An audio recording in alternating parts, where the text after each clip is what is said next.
अस्सलाम। कल मैंने लंबित भुगतान सरकार द्वारा जारी की गई 20 मई की राशि, सरकार और राष्ट्रीय स्वास्थ्य मिशन की नीयत और भुगतान की संभावनाओं पर एक संक्षिप्त बात आपके समक्ष रखी थी।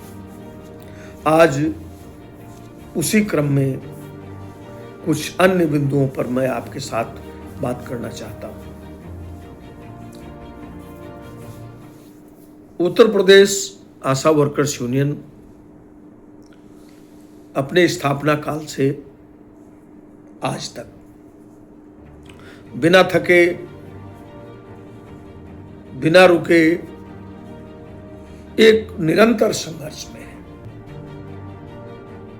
और हमारी हजारों आशा बहनें उस संघर्ष की बुनियाद में है, उसकी अगुवा कतार में है।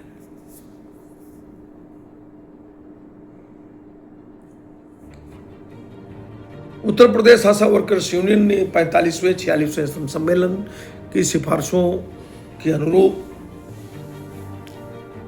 कर्मचारी के रूप में स्वीकृति, न्यूनतम वेतन, ईएसआई, ईपीएफ, ग्रेजुटी, मातृत्व अवकाश का सवाल प्रधानता के साथ अपने मांग पत्र में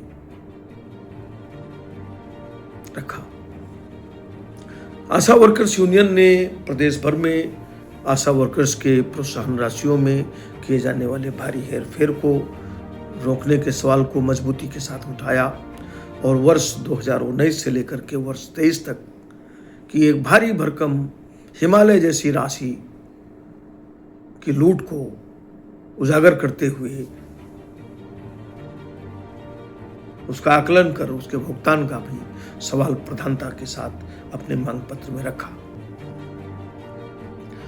आशा वर्कर्स यूनियन ने साथ साथ प्रदेश भर में 1000 से 2000 करोड़ की भुगतान के नाम पर आशा वर्कर्स से की जाने वाली अवैध उगाही को रोके जाने का भी सवाल अपने मांग पत्र में रखा।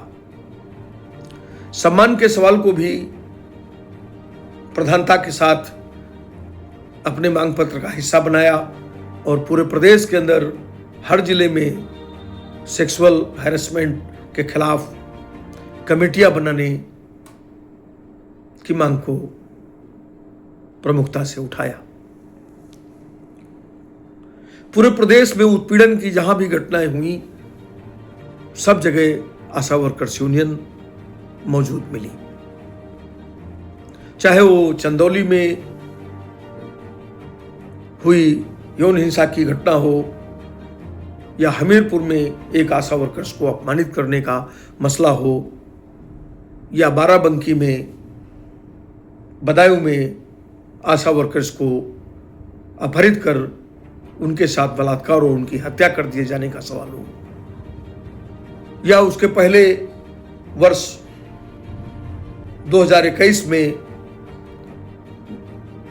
शाहजहांपुर में हमारी आशा बहनों पर बर्बरतापूर्वक पुलिस का लाठीचार्ज हो, सब जगह उत्तर प्रदेश आशा वर्कर्स यूनियन मजबूती के साथ संघर्ष के मोर्चे पर खड़ी रही है।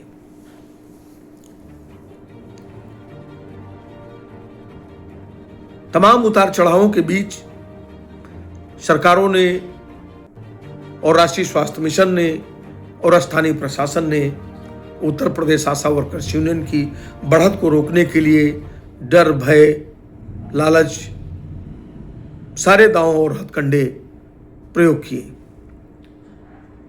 प्रदेश की आशा वर्कर्स के द्वारा खारिज कर दिए गए, हाशिए में फेंक दिए गए तमाम संगठनों के नाम पर एनजीओ चलाने वाले लोगों को बार बार सरकारों और राष्ट्रीय स्वास्थ्य मिशन द्वारा एक मंच पर ला करके कुछ ताकत देकर, माल मत्ता देकर आशा वर्कर्स यूनियन का रास्ता रोकने के लिए मैदान में खड़ा किया गया। इन तमाम कोशिशों के बावजूद उत्तर प्रदेश आशा वर्कर्स यूनियन की बढ़त और उसके संघर्ष की धार को वो रोकने में कामयाब नहीं हो सके। पिछली लंबी हड़ताल के दौरान हमारे आंदोलन के विस्तार ने सरकार को चौंका दिया। चूंकि उनको उनकी नौकरशाही पर इतना भरोसा था, उनको उनके दलालों पर इतना भरोसा था, उनको उनके पाले हुए तमाम एनजीओ करने वाले कथित संगठनों पर इतना भरोसा था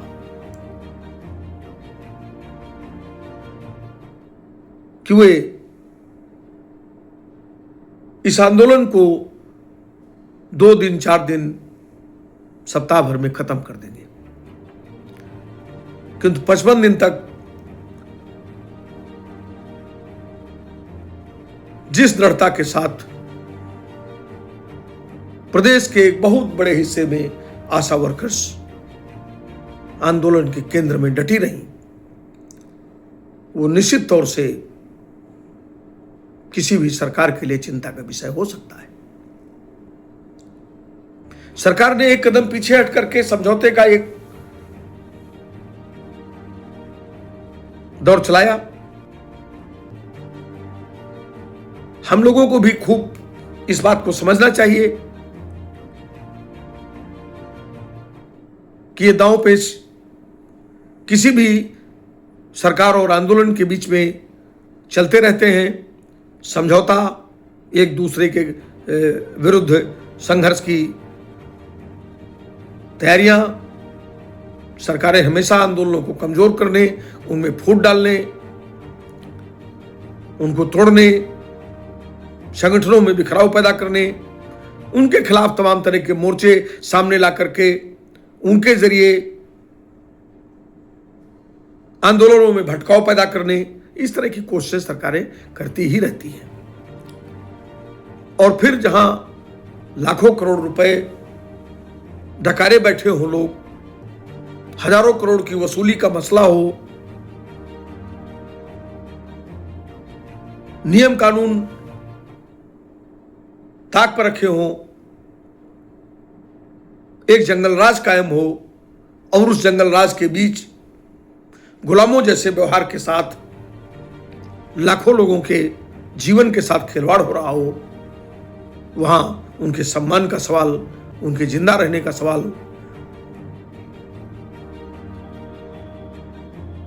उनकी आजादी का सवाल,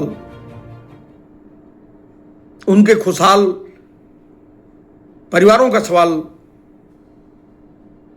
तो निश्चित तौर से किसी भी सरकार और व्यवस्था के छाती में भाले की तरह। तो स्वाभाविक है कि वे खासतौर से इस दौर में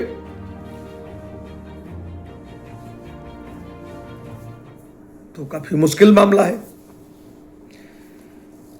तो कुछ सरकारें कर रही हैं, सरकार कुछ कर रही है, राष्ट्रीय स्वास्थ्य मिशन भीतर भीतर कुछ कर रहा है। देखना यह है कि वो कितना कामयाब होता है। तो मैं एक बात आप लोगों से कहना चाहता हूं कि उत्तर प्रदेश आसाम वर्कर्स यूनियन संघर्षों से तपकर इस मुकाम तक पहुंची है। इसके गौरव, इसके अभिमान, इसके सम्मान को बनाए रखना, ये आपका पहला काम है।